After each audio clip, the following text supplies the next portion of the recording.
نام مقاله: آغاز بی علت کیهان. انتشار یافته در کانال ذهن پویا. نگارنده: کوینتین سمیت. ترجمه امیر غلامی. نوشتار و ویرایش: عین کاظمی.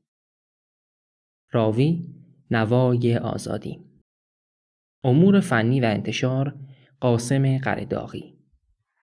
نشر و تولید صوتی از آوای بوف. avayaboof.com.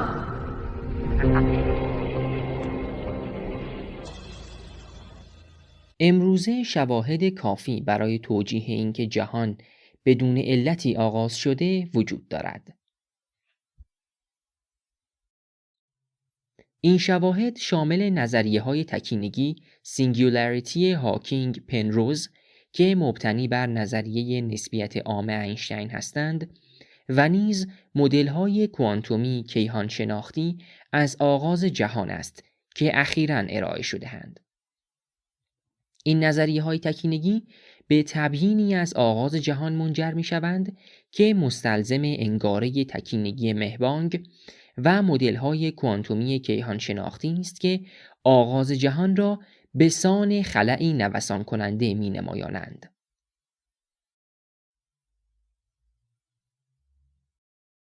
معلوم شده است که نظریه‌هایی که جهان را بی نهایت قدیم یا معلول می‌شمارند با این نظریه‌ها و دیگر نظریه‌های کیهان شناختی فعلی در تضادند یا دست کم قابل حمایت نیستند. در حال حاضر شواهد به قدر کافی وجود دارد که بتوان نتیجه گرفت که جهان بیش از 10 میلیارد سال پیش و بدون علتی به وجود آمده است. به همین خاطر معتقدم موضع بسیاری از فیلسوفان معاصر در این مورد ناموجه است، زیرا باورهای آنها نوعاً در یکی از سه مقوله زیر می گنجد.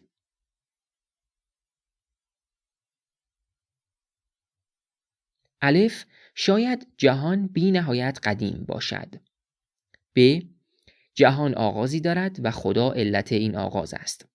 پ: به اندازه کافی شواهد در دست نداریم تا بتوانیم در مورد اینکه جهان آغازی داشته یا ازلی بوده تصمیم گیری کنیم. الف: پیشبینی یک تکینگی فضا زمانی در گذشته.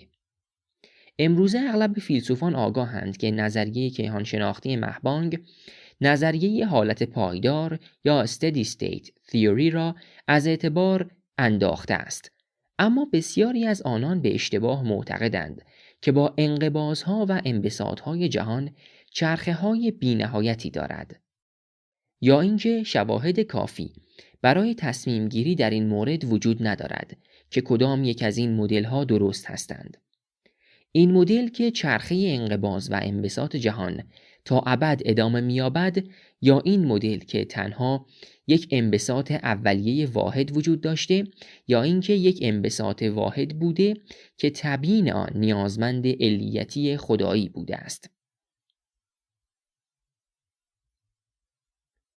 به محض اینکه شواهد به نفع پیشبینی یک تکینگی در گذشته را که مدل کیهان شناختی مهبانگ ارائه می دهد به قدر کافی روشن کنیم، معلوم می شود که این باورها بی بنیادند. مهمترین مشاهده‌ای که نظریه مهبانگ را تایید می کند سرخگرایی یا انتقال به سرخ ردشیفت پرتوهای نوری است که از خوشه‌های کهکشانی دوردست دریافت می شود. البته این به هیچ وجه تنها شاهد موجود نیست. پدیده سرخگرایی که نخستین بار توسط اسلیفر و هابل کشف شد، نشانگر آن است که جهان در همه جهات به طور یک نواختی منبسط می شود. این بدان معناست که در گذشته همه خوشه‌های کهکشانی یا همه مواد این خوشه‌ها کاملا نزدیک به هم بودند و این زمانی بوده که جهان آغاز شده است. این مطلب را در قالب مدل‌هایی از جهان که حل‌های فریدمن از معادلات نظریه نسبیت عام اینشتین ارائه می‌دهند دقیق‌تر می‌توان فهمید. معادلات میدان نشان می‌دهند که متریک فضا زمان وابسته به مقدار ماده موجود در فضا زمان است. اگر شکل‌های نشانگر مقادیر مشاهده شده جهان را در معادلات میدان قرار دهیم، میتوان این معادلات را برای کل جهان حل کرد. از آنجا که جهان ایزومتریک است، در تمام جهات همسان است و همگن هوموجینیس است، ماده به طور مساوی در جهان توزیع شده. میتوان آن را توسط متریک رابرتسون واکر توصیف کرد که بر معادلات میدان اعمال می شود و می توان آن معادلات را به صورت زیر فروکاست. با حذف ثابت کیهانی. دو معادله در صفحه 3 ذکر شده‌اند. A فاکتور مقیاس است که نشانگر شعاع جهان در یک زمان معین است. dA به dt نرخ تغییرات A در واحد زمان است که همان نرخ انبساط و انقباض جهان می باشد. d2A بر dt2 نرخ تغییرات dA به dt است، یعنی شتاب انبساط و انقباض است. G ثابت گرانش و C سرعت نور است. P بزرگ فشار ماده و P کوچک چگالی است. K ثابتی است که یکی از سه مقادیر زیر را میپذیرد. 0 برای فضای اقلیدوسی که در این حالت جهان باز است، یعنی تا ابد انبساط می‌یابد. منهای 1 برای فضای حضولوی یا هایپربولیک، در این حالت نیز جهان باز است. مثبت 1 برای فضای کروی که در این حالت جهان بسته است، یعنی منقبض خواهد شد. نکته مهم در معادلات فریدمن این است که اگر پی کوچک چگالی جهان مثبت باشد، آنگاه سمت راست معادله اول مثبت است و این بدان معناست که شتاب انبساط یا انقباض نمیتواند 0 باشد. پس d2a به dt2 باید منفی باشد، یعنی شتاب انبساط یا انقباض باید کاهش یابد. به بیان لفظی اگر ماده‌ای در جهان باشد، جهان باید با شتابی متغیر انبساط یا انقباض یابد. از آنجا که اکنون جهان در حال انبساط است، مسئله انبساط برای ما جالبتر است. اگر شتاب انبساط کاهش یابد، بدان معناست که هرچه بیشتر به گذشته برگردیم، این شتاب بیشتر و فاکتور مقیاس A که نشانگر شعاع جهان است کمتر می شود، تا اینکه به زمان t0 برسیم که در آن پی کوچک است. با افزایش d2a به dt2 و کاهش a، چگالی ماده افزایش می‌یابد تا اینکه در زمان t0 مقدار پی کوچک بی‌نهایت می‌شود. در این هنگام کل جهان به دست کم یک نقطه با چگالی بی‌نهایت، دمتی بی‌نهایت و انحنای بی‌نهایت فشرده می‌شود. در اینجا به تکینگی فضا زمان می‌رسیم. در بخش بعد خواهم گفت که این ملاحظات حامی این ایده اند که جهان آغازی بی علت دارد. در باقی این بخش به بحث در مورد این مسئله خواهیم پرداخت که آیا تکینگی واقعیت دارد یا خیر. ابتدا تصور می شد که تکینگی که معادلات فریدمن پیش بینی می کنند تخیلی است، زیرا پیش بینی این معادلات بر پایه این فرض بود که جهان دقیقاً همگن و ایزوتروپیک است، در حالی که جهان در واقع فقط به تقریب چنین است. جهان انقباض یابنده ای را تصور کنید.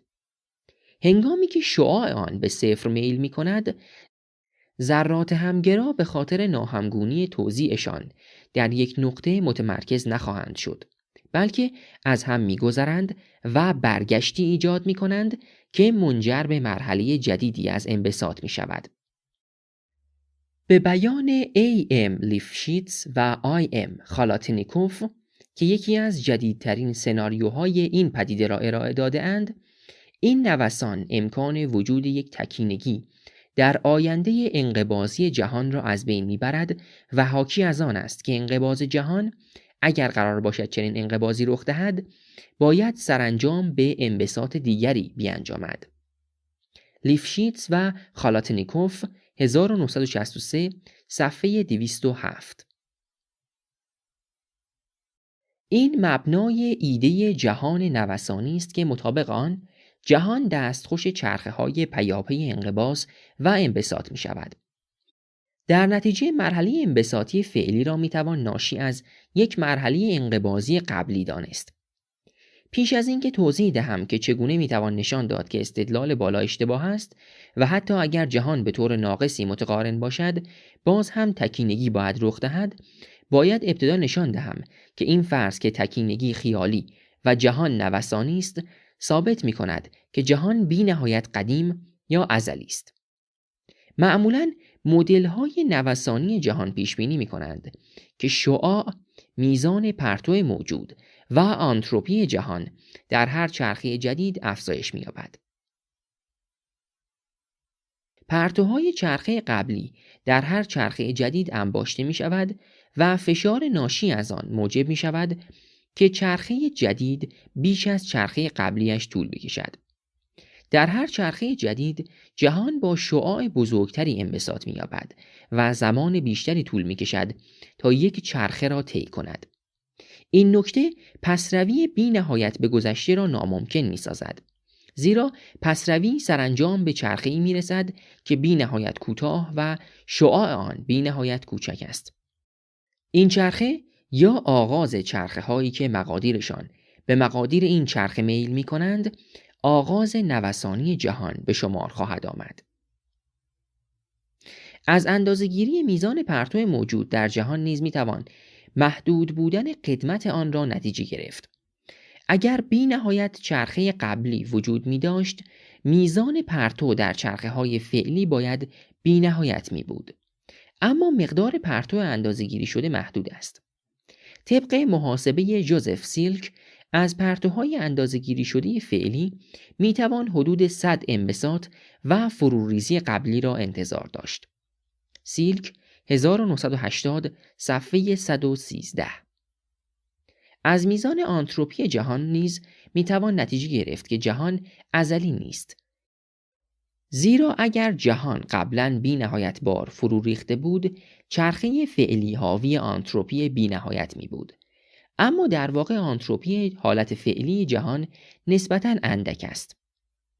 جان ویلر می گوید که در پایان هر انقباضی تمام قوانین و ثابت‌های آن چرخه ناپدید می شود و جهان به نحوی احتمالاتی باز فرایند می کند و مطابق ثوابت و قوانین جدیدی کار می کند. به این ترتیب او همه این ایرادها بر وجود جهانی بی نهایت نوسان کننده را انکار می کند. مینسر، ترون و ویلر 1973 صفحه 1214. هیچ اطلاعاتی در مورد یک چرخه قبلی به چرخه بعد منتقل نمی شود. به این ترتیب بر مبنای جهان فعلی نمی توان هیچ انبساطی از قوانین و ثابتهای بی نهایت جهان قبلی دانست. امروزه هیچ دلیل منطقی بر امکان ناپذیری منطقی چنین جهانهایی وجود ندارد. اما این به بحث ما ربطی ندارد. بحث ما به اثبات باور احتمالی به محدود بودن یا بی‌نهایت بودن جهانها مربوط می شود. منطقاً ممکن است که در نقطه آغاز هر چرخه جدید تمام ثوابت و قوانین تغییر یابند. اما از آنجا که این تغییر را با هیچ قانون فیزیکی نمیتوان پیش بینی کرد، هیچ دلیلی وجود ندارد که فکر کنیم این تغییرها انجام میگیرند. در حقیقت اگر قرار باشد میان مدل‌های نوسانی یکی را انتخاب کنیم، یک دلیل نظری برای ترجیح مدل‌هایی که در آنها جهان محدودی مرتباً نوسان می‌کند بر مدل ویلر یافت می‌شود. مدل‌های محدود که بر ساخته قوانین و ثوابت شناخته شده اند، از اصلی تبعیت می‌کنند که به اصل استقرا مربوط است و آن اصل این است که قوانین فیزیکی و ثابت‌هایی که در اصل به طور استقرایی بر یک دسته رخدادهای فیزیکی ساخته شده اند، اگر هیچ شاهد مشاهدتی بر تفاوت میان چرخه‌ها وجود ندارد، نمی‌توانیم به طور موجهی فرض کنیم که قوانین و ضوابط استقرایی چرخه ما بر چرخه‌های سابق قابل اعمال نیست. در میانه دهه 1960 که نظریه‌های تکینگی هاکینگ پنروز ارائه شد، این مسئله که آیا تعداد نوسانات جهان بی‌نهایت است یا محدود، اهمیت خود را از دست داد. زیرا نظریه هاکینگ پنروز پیش بینی می‌کند که جهانی با همگنی ناکامل و ایزوتروپیک نیز باید دارای یک تکینگی باشد. یک فضا زمان هنگامی تکینگی می‌یابد که 1. آن فضا زمان معادلات نظریه نسبیت عام را ارضا کند. 2. سفر زمانی به گذشته غیر ممکن باشد و اصل علیت نقض نشود. هیچ منحنی زمانی بسته‌ای وجود نداشته باشد. 3. چگالی جرم و فشار ماده هرگز منفی نشود. 4. جهان بسته باشد و یا ماده کافی برای ایجاد یک سطح محصور trapped surface موجود باشد. 5. مانیفولد فضا زمان خیلی متقارن نباشد. معقول است فرض کنیم که همه این شرایط احتمالاً به استثنای مورد 4 برای جهان ما صادقند. شرط 4 هنگامی سوال برانگیز می شود که جهان بسته نباشد و شرط وجود یک سطح محصور برآورده نشود. سطح محصور سطحی است که به علت شدت نیروهای گرانشی ماده و نور نمی توانند از آن بگریزند، به طوری که تحت تأثیر این نیروها مسیرهای فضازمانی پرتو و ماده‌های درون سطح محصور به یک تکینگی همگرا می شود. اگر در گذشته تکینگی بوده باشد، تمام ژئودزیک‌های پرتوها و ذرات از آن منشعب شده‌اند و اگر به قدر کافی ماده در جهان موجود باشد که سطح محصور را ایجاد کند، این تکینگی در گذشته بوده است، چه جهان باز باشد و چه بسته، و ماده به قدر کافی موجود است. مشاهدات اخیر پس زمینه مایکروویو نشانگر آن است که به قدر کافی ماده در جهان هست که سطح محصور بسته زمانی را ایجاد کند. این حاکی از وجود تکینگی در گذشته است. ب. تعریف آغاز جهان. برای اینکه نشان دهیم چگونه ملاحظات بالا درستی ایده آغاز یکباره جهان را امکان پذیر می سازند، باید ابتدا تعریف دقیقی از آغاز جهان ارائه داد. مقصود از این بخش همین است. دست کم می توان 3 تعریف ممکن را با ایده های بخش قبل همساز دانست. جهان یا 1. هنگام تکینگی، یا 2. پس از تکینگی، یا 3. نه هنگام تکینگی و نه پس از آن ایجاد شده است. 1. اگر جهان بسته، کاملا همگن و ایزوتروپیک باشد، آنگاه تعریف آغاز جهان هنگام تکینگی نسبتاً آسان می بود. در زمان نخست T0 که در آن A مساوی 0 بوده، نقطه یگانه ای بوده که همه جهان در آن فشرده بوده است و وجود این نقطه آغاز جهان محسوب می شود. این نقطه یک لحظه پیش از انفجار بزرگ وجود داشته، اما از آنجا که جهان کاملا همگن و ایزوتروپیک نیست، به تعریف پیچیده‌تری نیاز داریم. اینکه جهان کاملا متقارن نیست نشان می‌دهد که جهان به نحوی غیر همزمان در یک رشته نقاط آغاز شده است.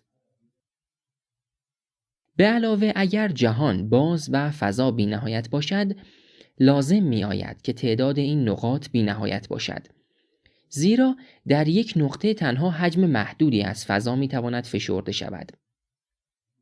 با توجه به این عوامل، تعریف مناسب آغاز جهان این است که جهان در نخستین تکینگی آغاز شده است.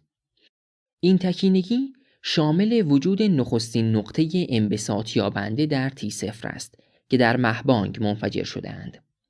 آغاز جهان در این زمان به این معناست که این نخستین زمانی بوده که در آن بخش‌هایی وجود داشتند. 2. آغاز جهان در این تعریف انفجار یک فضا زمان 4 بعدی از درون نخستین تکینگی است. تکینگی که در T0 بوده است. به بیان دیگر مهبانگ آغاز جهان است. مهبانگ نخستین حالت جهان است. مهبانگ در T بزرگتر از T0 رخ می‌دهد، یعنی در زمانی پس از T0. با این حال مهبانگ در هیچ لحظه مشخصی رخ نمی‌دهد، زیرا با فرض اینکه زمان چگال و پیوسته است، پس از نخستین لحظه یعنی لحظه T0 هیچ لحظه پیشتری نیست. زیرا اگر هر لحظه ای که در آن TA بزرگتر از T0 باشد، لحظه دیگری است که در آن TA بزرگتر از TB است. به این ترتیب اگر قرار باشد عبارت مهبانگ بدون ابهام به کار رود، باید حالتی اطلاق شود که بیانگر حالتی در یک بازه زمانی باشد، یعنی بازه‌ای که قدری پس از T0 به طول انجامیده است. به رغم اینکه نمیتوان به نحو پیشینی اپرایوری هیچ مبنایی برای انتخاب ابتدای این بازه زمانی اختیار کرد، اما بنا به دلایل تجربی میتوان ابتدای این بازه مهبانگ پس از T0 را در نخستین 10⁻43 ثانیه پس از T0 در نظر گرفت. ابتدایی ترین حالت جهان را که کیهان شناسان به عنوان زمان پیش بینی نشده حالتی از قسمتی دیگر و برسازنده دوره پلانک تعیین کردند. در بازی 10⁻43 ثانیه‌ای پس از T0 رخ می‌دهد. یک حالت کیهان شناختی از قسم کی تنها حالتی است که در آن همه انواع ذرات و نیروها وجود دارند. بسیاری از کیهان شناسان برانند که در خلال دوره پلانک و فقط در خلال این دوره تنها یک قسم نیرو به نام ابرنیرو یا سوپر فورس و یک نوع ذره به نام ابرذره یا سوپر پارتیکل وجود داشته است. ابرنیرو نیرویی است که از آن گرانش و نیروهای الکترومغناطیس قوی و ضعیف پی در پی در اثر شکست تقارن ایجاد شده‌اند و به همین ترتیب ابرذره نیز به انواع مختلفی از بوزون‌ها و فرمیون‌ها تبدیل شده است. در پی دوره پلانک دوره GUT است که از 10⁻43 تا 10⁻35 ثانیه به طول می انجامد. انبساط تورمی در 10⁻35 در پایان دوره GUT رخ می دهد. دوره الکتروضعیف از 10⁻35 تا 10⁻10 ثانیه و دوره کوارک آزاد از 10⁻10 تا 10⁻4 ثانیه است و همینطور ادامه می‌یابد تا به زمان حاضر برسیم. برای اینکه از بروز ابهام در مورد مهبانگ اجتناب کنیم، باید توجه داشت که انفجار مورد نظر انفجار 4 بعدی نقطه‌ها در T0 است. در زمانهای پس از T0 نیز انفجارهایی وجود دارد. مهبانگی که از تکینگی T0 آغاز شده مهبانگ نخستین است و میتوان آن را مهبانگ خواند. این مهبانگ است که آغاز جهان است. این که مهبانگ نخستین حالت جهان است دو معنا دارد. در معنای نخست مهبانگ پیش از آغاز اقسام دیگر حالات آغاز می شود و پایان می یابد. در معنای دیگر مهبانگ پیش از هر مهبانگ دیگری آغاز می شود. به این معنا نخستین حالت جهان حالتی است که به طور جزئی با حالات دیگر همپوشانی دارد، زیرا ممکن است مهبانگ دیگری پیش از خاتمه مهبانگ آغاز شده باشد. 3. یک تعریف ممکن دیگر این است که جهان با مهبانگ در نخستین دوره 10⁻35 ثانیه‌ای آغاز شده باشد، اما هنگام یا پس از نخستین تکینگی آغاز نشده باشد. این تعریف آغاز جهان پس از تکینگی را لازم نمی دارد، زیرا ممکن است که جهان نه پیش و نه پس از تکینگی آغاز شده باشد. این امکان هنگامی حقیقت می‌یابد که هیچ زمانی نبوده باشد که در آن تکینگی وجود داشته باشد. با این دیدگاه مفهوم تکینگی مفهومی محدود کننده است که درباره هیچ چیز موجودی نیست. در این صورت پیشبینی معادلات فریدمن در مورد زمان T0 که در آن A مساوی 0 است به عنوان پیشبینی حدی بر زمان و شعاع جهان تعبیر می شود. تی0 درباره زمان نیست، بلکه بیانگر مفهومی از یک حد ایدئال است که میتوان به قدر دلخواه به آن نزدیک شد، اما نمیتوان به آن دست یافت. هر زمان حقیقی تی چنان است که در آن تی بزرگتر از تی0 است. همین مطلب در مورد مفهوم A مساوی 0، چگالی، زمان و انحنای بی‌نهایت نیز مراد می شود. ریچارد سوینبرن نیز نظر دیگری در مورد آغاز جهان مطرح کرده که حاکی از نه پیش از و نه پس از تکینگی بودن آن است. مطابق این نظر هیچ زمانی نیست که در آن تکینگی موجود باشد، اما زمانی هست، زمانی خالی که پیش از مهبانگ است. اگر تی0 زمانی باشد که در آن نخستین تکینگی موجود وجود داشته است، آنگاه مطابق معادلات فریدمن میتوان پیش بینی کرد که جهان پیش از تی0 شروع شده است. سوینبرن 1981 صفحه 254. پاول فیتزجرالد سخن سوینبرن را به گونه‌ای تعبیر می‌کند که به نظر او پوچ است. یعنی جهان پس از سپری شدن زمان خالی محدودی پا به عرصه حیات نهاد. فیتزجرالد 1976 صفحه 635.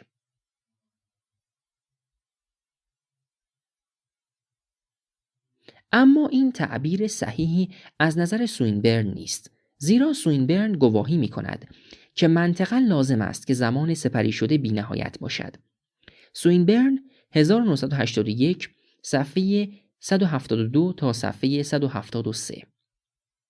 و بنابراین اگر جهان در تی بزرگتر از تی0 آغاز شده باشد، باید مقدار بی‌نهایتی از زمان خالی پیش از مهبانگ یا تی0 وجود داشته باشد. من در جای دیگر نشان دادم که اثبات‌های اقبال یافته سوینبرن و دیگران بر ضرورت بی‌نهایت بودن زمان مغالطه آمیز هستند. پس لازم نیست توصیف سوینبرن از آغاز جهان را بپذیریم. اما این بدان معنا نیست که رخ دادن مهبانگ پس از یک بازی بی‌نهایت یا با بی‌نهایت زمانی منطقاً غیر ممکن است. این مطلب در بخش بعد ثابت خواهد شد. اما اگر ما تبیینی مبتنی بر زمان خالی را که تعریف سوم از آغاز جهان پیش می نهد رد کنیم، دو تعریف کاملا مناسب باقی می مانند که همان تعریف دوم و سومی هستند که در بالا توضیح داده شد. من فرض خواهم کرد که تعریف دوم درست است، زیرا این تعریف تکینگی را واقعی می شمارد و لذا با نظریه تکینگی هاکینگ پنروز تطابق دارد. از زمان ارائه نظریه تکینگی چند ایرادی که عمدتاً مبنای فلسفی دارند بر آن وارد شده و هیچ یک چندان قانع کننده نمی نماید. در هر حال نشان خواهم داد که اگر تعریف سوم را به کار بگیریم که مطابق آن جهان یکباره آغاز شده است، باز هم با همان ایرادها مواجه می شویم. ب. برهان‌هایی که مطابق آن نخستین تکینگی و مهبانگ بی علت هستند. بسیاری از فیلسوفان در برابر این ایده که معادلات فریدمن و نظریه تکینگی هاکینگ پنروز وجود آغاز بی علتی آن را برای جهان پیش بینی می کند مقاومت می کنند. نیوتن اسمیت می نویسد با فرض اینکه مهبانگ از یک تکینگی ایجاد شده باشد، دشوار می توان تصور کرد که به چه دلیلی می توان گفت خود تکینگی بر ساخته یک رخداد کیهانی پیشتر نباشد و از آنجا که دلایلی داریم که مطابق آنها رخدادهای میکروسکوپی دارای منشأ علی هستند، دلایلی داریم که مطابق آنها یک حالت پیشتر جهان به آن تکینگی خاص منجر شده باشد. 1980 صفحه 111. این استدلال به چند دلیل فاقد قوت است. نخست توجه کنید که 1. ما دلایلی داریم که مطابق آنها رخدادهای میکروسکوپی دارای منشأ علی هستند. تنها هنگامی مستلزم این است که 2. ما دلایلی داریم که مطابق آنها پیشتر جهان به آن تکینگی خاص منجر شده باشد که مقدمه دیگری را نیز فرض کنیم. 3. تکینگی کیهان شناختی یک رخداد میکروسکوپی است که نادرست است، زیرا تکینگی نه تنها رخدادی میکروسکوپی نیست، بلکه بی نهایت کوچکتر از کوچکترین رخداد میکروسکوپی است که فیزیکدانان تاکنون کشف کردند. به علاوه تکینگی حتی یک رخداد نیست، یعنی یک نقطه فضا-زمان 4 بعدی نیست. تکینگی بخشی از پیوستار فضا-زمان 4 بعدی نیست، بلکه مرز لبه‌های آن است. به علاوه معنای تحلیلی مفهوم تکینگی کیهان شناختی این است که هیچ رخداد فیزیکی مقدم بر آن نیست. تعریف تکینگی که در نظریه‌های تکینگی استعمال می‌شود مستلزم غیر ممکن بودن امتداد مانیفولد فضا-زمان فراسوی تکینگی است. تعریف محل بحث مبتنی بر مفهوم منحنی‌های امتداد ناپذیر است. مفهومی که کاملترین و دقیقترین توصیف آن را B.J. شمیت 1971 ارائه داده است. در یک مانیفولد فضا-زمان، ژئودزیک‌های زمانوار یا تایم لایک، مسیرهای سقوط آزاد ذرات، ژئودزیک‌های فضاوار اسپیس لایک، مسیرهای تاچاین‌ها ذرات زیر اتمی نظری که سرعت آنها همواره فراتر از سرعت نور است، ژئودزیک‌های تهی، مسیرهای فوتون‌ها و منحنی‌های زمانواری که شتاب محدود دارند، مسیرهایی که حرکت در امتداد آنها برای ناظر ممکن است. اگر یکی از منحنی‌ها پس از یک طول مناسب محدود پایان یابد یا پس از یک پارامتر معین محدود در مورد ژئودزیک‌های تهی و امتداد مانیفولد فضا-زمان فراسوی آن نقطه ناممکن باشد، مثلا به خاطر انحنای بی‌نهایت، آنگاه آن نقطه همراه با همه نقاط پایانی مجاور یک تکینگی را تشکیل می‌دهد. به این ترتیب اگر یک نقطه پی وجود داشته باشد که امتداد مانیفولد فضا-زمان در فراسوی آن ممکن باشد، یعنی ژئودزیک‌ها یا منحنی‌های زمانوار فراسوی آن امتداد می‌یابند، آنگاه بنا به تعریف پی یک تکینگی نیست.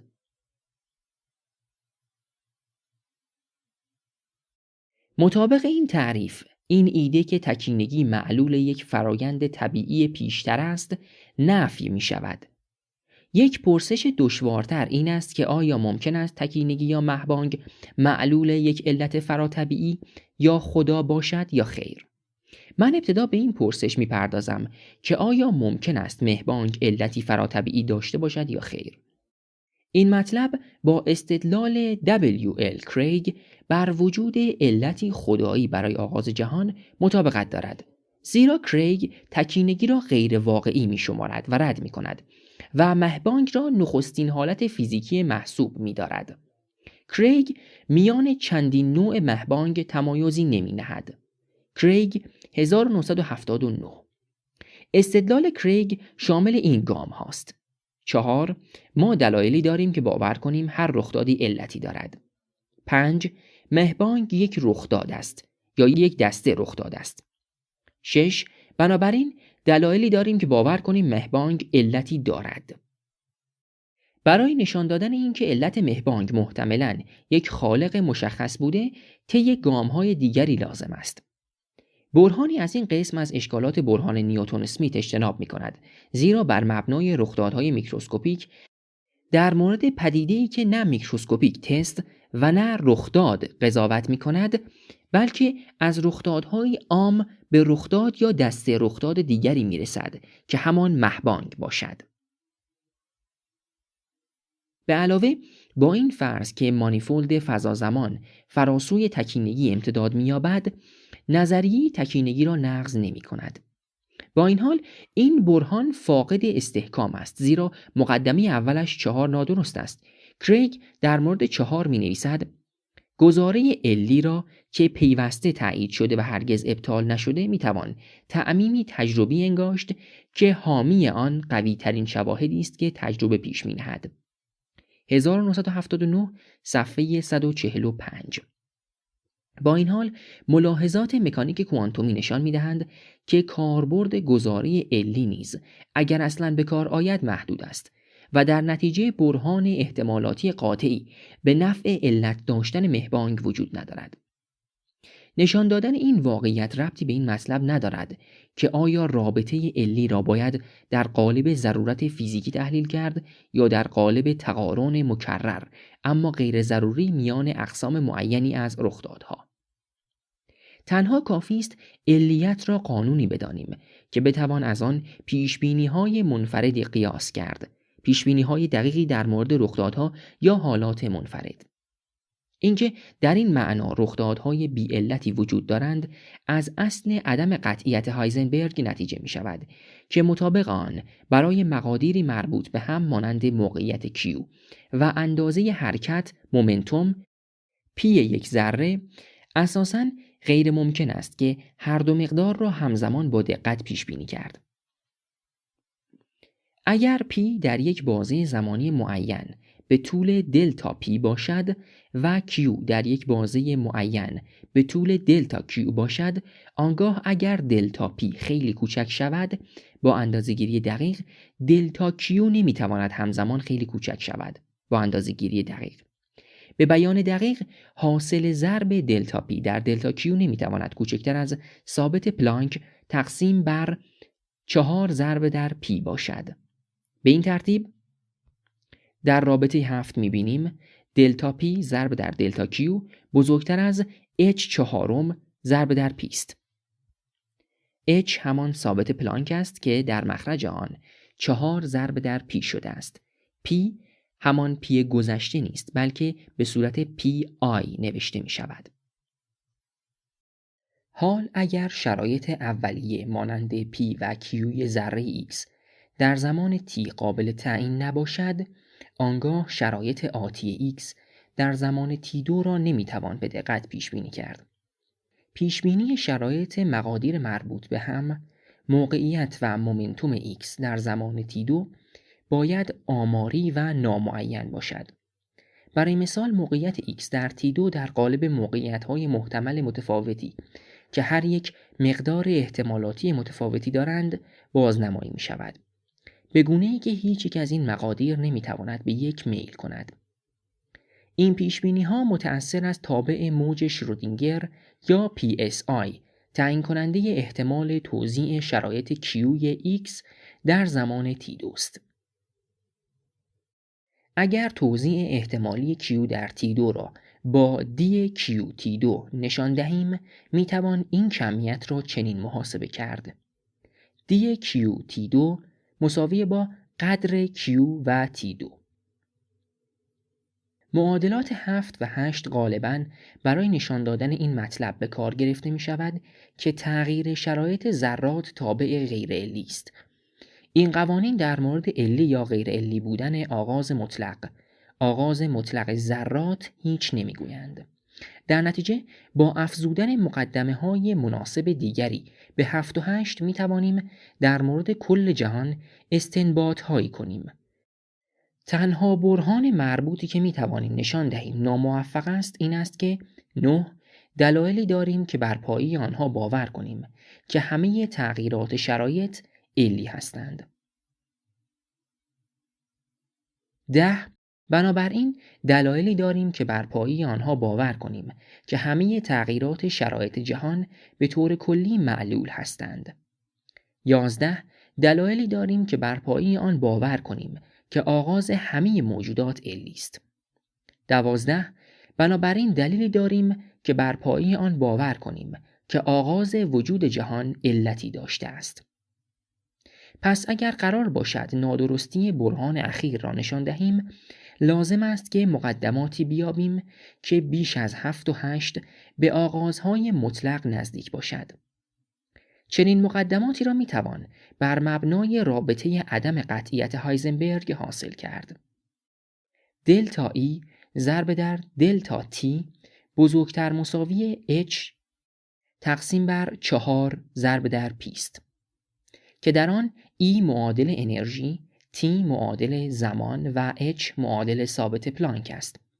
این رابطه حاکی از آن است که اگر انرژی یک ذره به دقت اندازه گیری می شود، چنان که دلتا ای بسیار کوچک می شود، زمانی که در آن ذره دارای این انرژی می شود را فقط می توان به طور غیر دقیق دانست، یعنی هنگامی که دلتا تی خیلی بزرگ شود.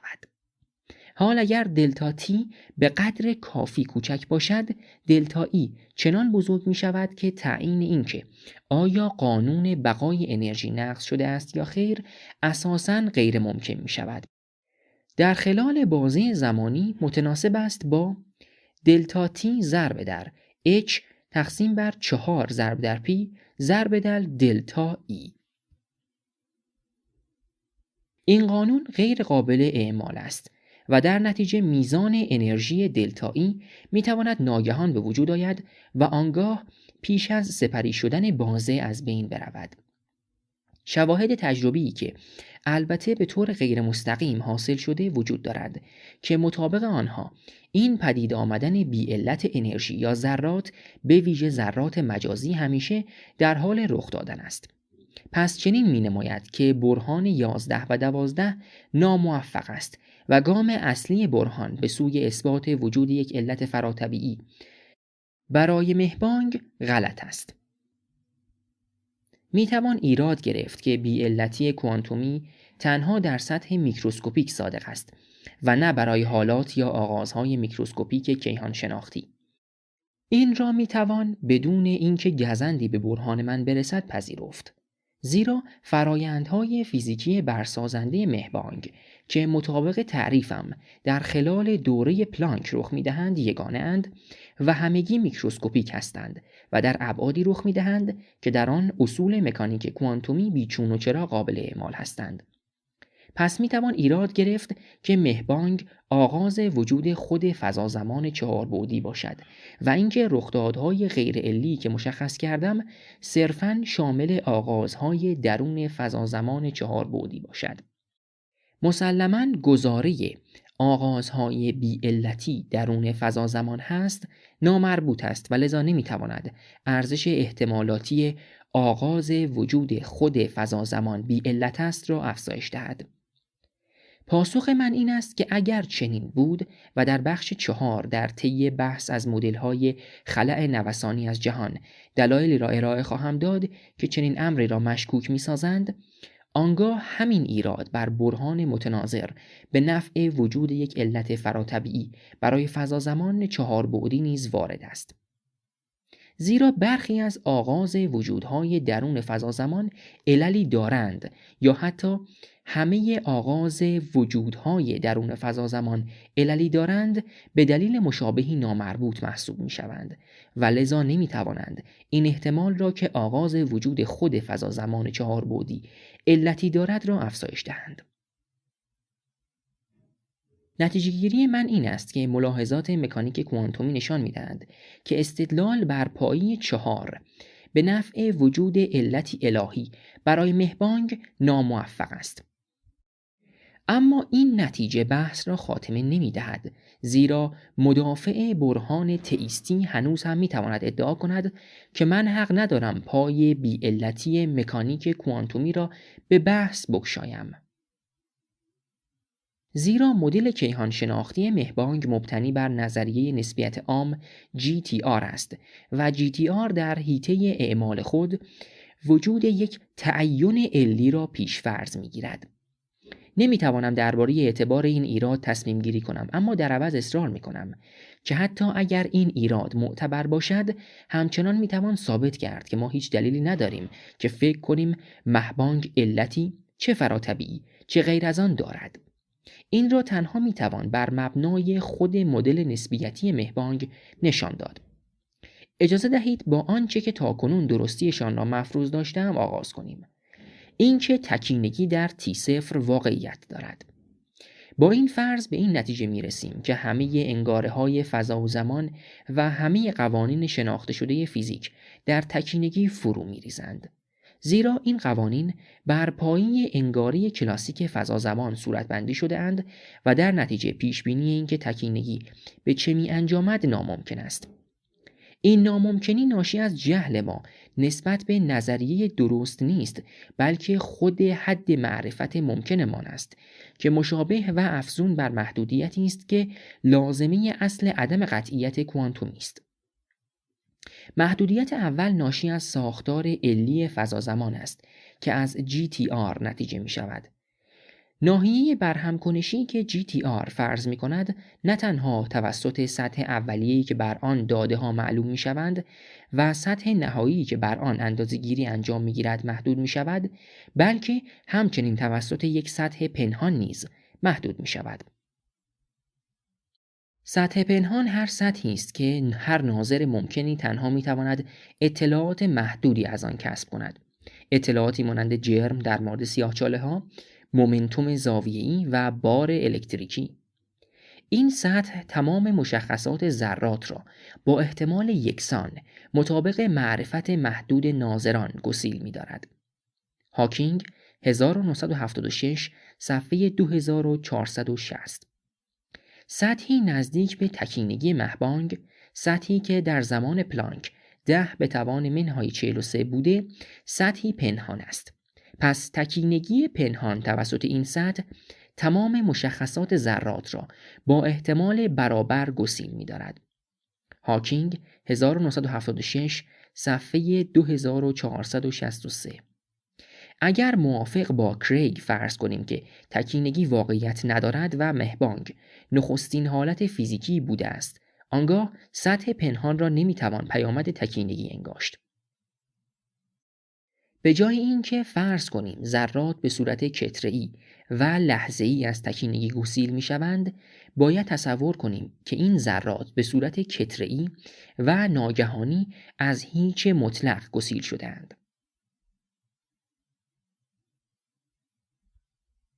به بیان دقیق این بدان معناست که اگر مهبانگ نخستین حالت فیزیکی باشد، آنگاه هر تشکلی از ذرات که برسازنده این حالت اولیه باشد یا بتواند بوده باشد، بر مبنای پیشینی با دیگر تشکل‌ها معادل است. در هر حال پیشبینی ساختمان مهبانگ اساساً غیر ممکن است و لذا مهبانگ بی علت است. زیرا بی علت در معنای حداقلی خود به معنای اساساً پیشبینی ناپذیر است. خود تکینگی نیز در نظریه مهبانگ مبتنی بر نسبیت عام بی علت محسوب می شود که البته این امر دلایل مختلفی دارد.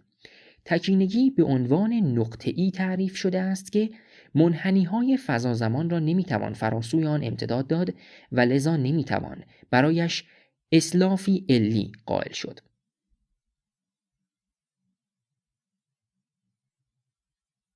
پس در مجموع می‌توانیم بگوییم گرچه که در نظریه مهبانگ مبتنی بر نسبیت عام فرض می‌گیرد که در حیطه کاربردش علیت برقرار است، همچنین فرض هم می‌گیرد که این حیطه کاربرد محدودیتی نیز دارد.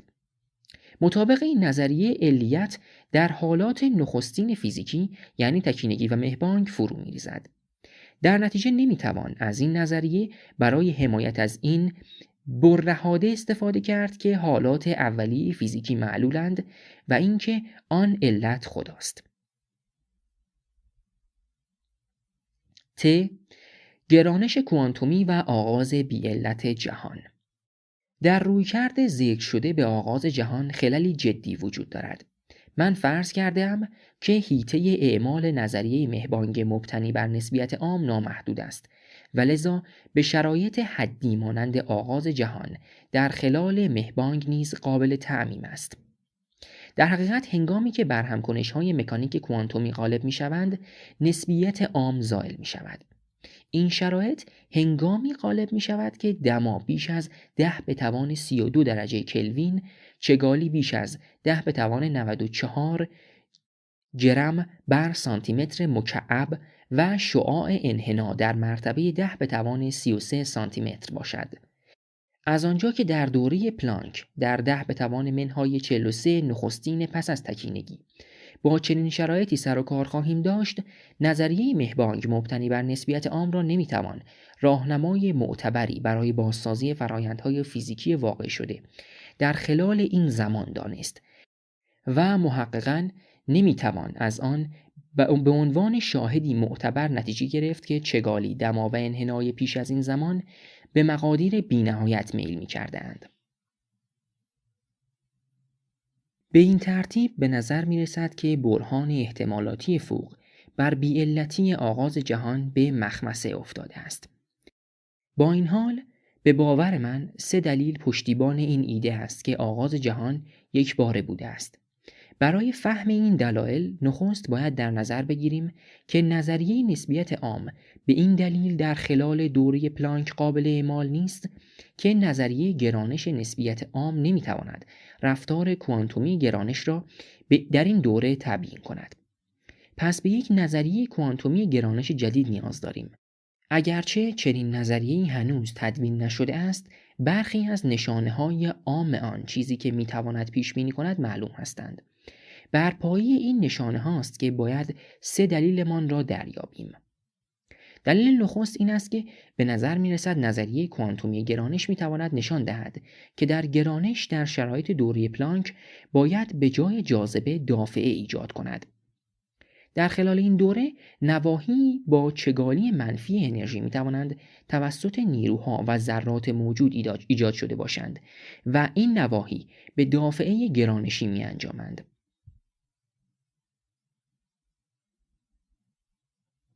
در نتیجه این وضع مجموعه محدودی از ژئودزیک‌های زمانوار یا تهی در نقطه واحدی همگرا نمی‌شوند، بلکه توسط نیروی گرانشی واگرا می‌شوند.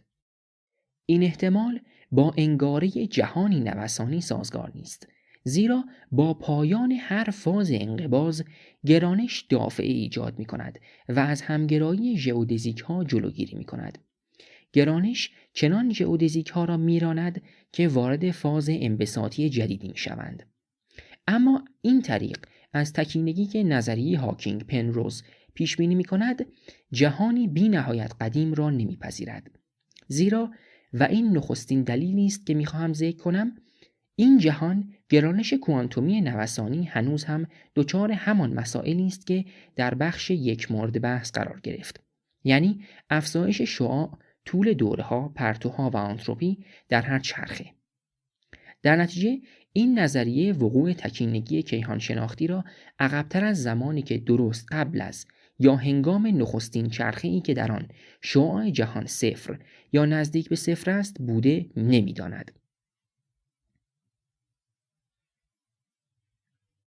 دلیل دوم این است که به طریقی میتوان پیشبینی‌های نظریه‌های هاکینگ پنروز در مورد تکینگی در آغاز ایجاد انبساط را با نظریه کوانتومی گرانش دافع سازگار نمود.